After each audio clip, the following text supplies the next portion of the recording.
C'est quelque chose qui manquait sur le marché et effectivement, je crois que ce bachelier permettra en tout cas d'orienter le secteur de la vente, ou plutôt le métier de la vente, vers une demande spécifique des sociétés qui embauchent. C'est-à-dire que tout le monde n'est pas vraiment un commercial.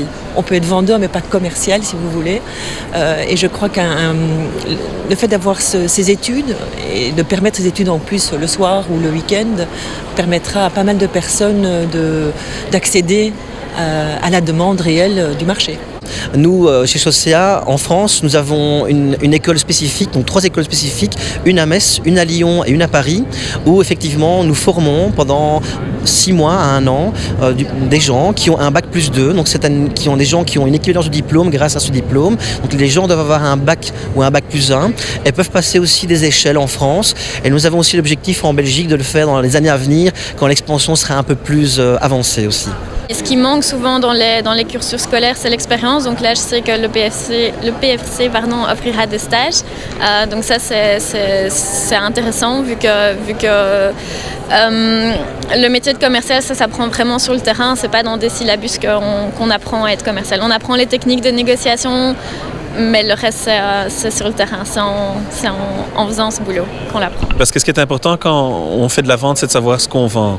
Par exemple, chez nous, les personnes qui font le business development, la vente chez nous, ce sont des anciens credit managers.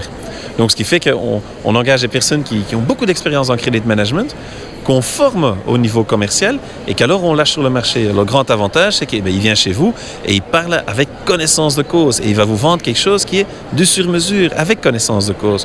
Donc, il n'y a pas mieux, je pense, quelqu'un qui termine ses humanités et qui va là dans la vente, c'est restreint. Quelqu'un qui a travaillé toute sa vie dans l'automobile ou quelqu'un qui a travaillé toute sa vie dans la boulangerie et qui par après va vendre des machines à faire du pain ou va vendre des voitures après, et en fait de la mécanique, le mec il parle avec connaissance de cause.